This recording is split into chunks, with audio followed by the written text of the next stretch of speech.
신문 읽어주는 남자입니다. 노무현 정부 인사들과 친하고 현 정권의 이른바 비호를 받아왔다라는 의혹을 받고 있는 유재수 부산시 전 경제부시장에 대해서 검찰이 구속영장을 청구했습니다. 그런데 얼마나 이 유재수 씨의 힘이 막강했느냐면 특감반원이 특감을 벌였잖아요. 그런데 어찌된 일인지 금융위에 있다가 국회로 영전됐잖아요. 그런데 조사를 벌였던 특감반원이 국회로 유재수 씨를 찾아갔다는 겁니다. 그때는 죄송했다 라고 사과를 했는데 그 특감반원에게 유재수 씨가 자네 아직도 온대복귀 안 했나? 라고 이야기를 했다라는 상황, 정황들이 곳곳에서 오늘 드러나고 있습니다. 얼마나 유재수 전 부시장의 힘이 막강했는지를 단적으로 보여주는 상황이 아닐까 싶습니다. 잠시 후에 이 이야기 직접 전해드리겠습니다. 자, 오늘 조간신문들 어떤 뉴스 보도하고 있는지 지금부터 저와 함께 하시죠. 먼저 동아일보입니다. 연평 도발 9년 되는 날 김정은이 서해에서 포격을 지시했다는 겁니다. 사진 한번 보십시오. 은색 더블 트렌치 코트 입고 포격을 지시했다는 겁니다. 서해에.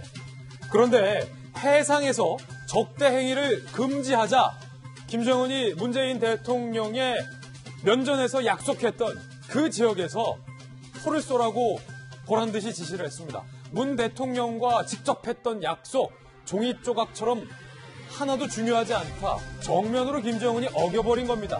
이건 우리 대한민국을 향한 무력도발뿐만 아니라 문재인 대통령, 사실은 포영과 아량으로 북한을 감싸려 했던 문재인 대통령의 면전에다 대고 약속을 깨는 행위로 전문가들은 풀이하고 있습니다. 이쯤 됐으면 문 대통령이 직접 김정은에게 왜 약속을 어기느냐라고 강력하게 항의를 해야 한다는 주문도 오늘 나오고 있습니다. 잠시 후에 이 이야기 상세히 나눠보겠습니다. 네, 이번엔 다음 신문입니다. 조선일보입니다. 바로 이거예요. 유재수 감찰수사관, 검찰에서 진술을 번복했어요.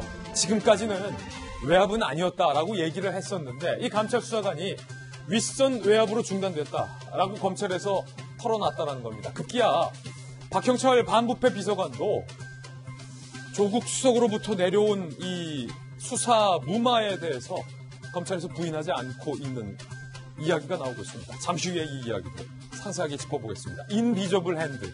과연 청와대에 보이지 않는 손, 누구 손일까? 조국 손일까? 그 윗손일까? 궁금해진 대목입니다.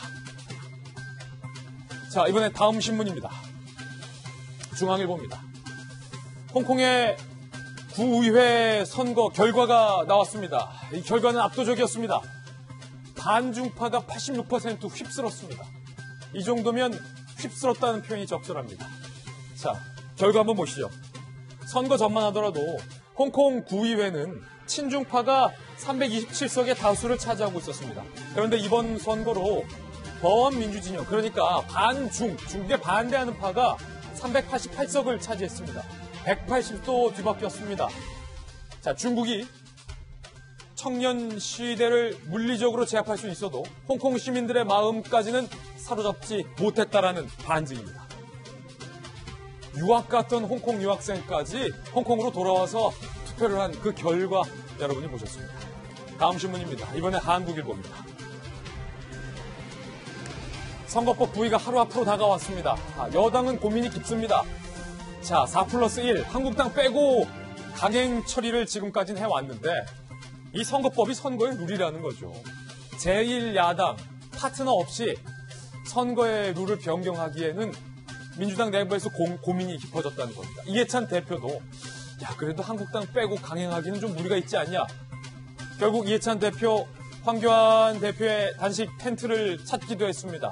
악수를 하면서 단식 그만하시고 협상하시자 이해찬 대표가 말했다는데 사진 한번 보시죠. 황교안 대표는 패스트트랙 선거법 철회를 계속 주장을 했습니다.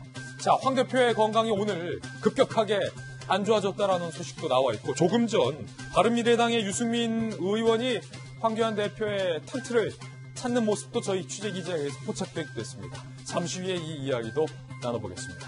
다음 신문입니다. 이번엔 경향신문입니다.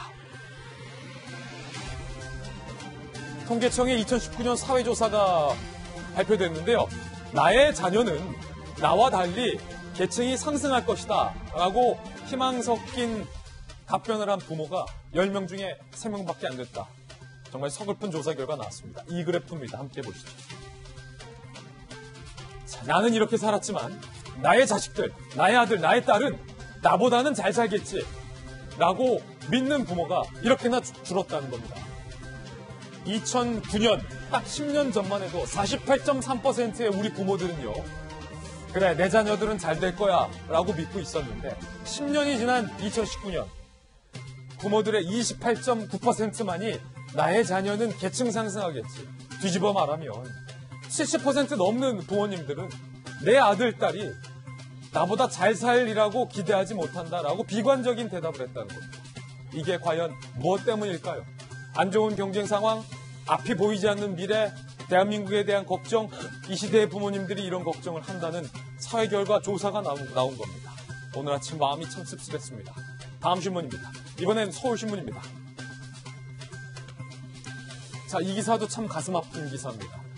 가정의 문제로, 언어의 문제로, 소통이 안 된다는 문제로 삼중고를 받고 있는 다문화 중학생들, 학업 중단한 게 2배가 넘는다는 겁니다. 자, 그래프 한번 보시면요, 전국에 이 다문화 자녀들 이렇게나 많습니다. 초등학교, 중학교, 고등학교 학생들이 이렇게나 많습니다. 다문화 자녀들도 이제는 대한민국 국민입니다. 당연히 우리가 가르치고 우리가 보듬어야 할 우리 아이들입니다. 그런데 학업 중단하는 아이들이 2배나 많다면 이건 심각한 문제입니다. 왕따 등의 원인으로 학업 100명 중 1명이 포기한다라고 합니다.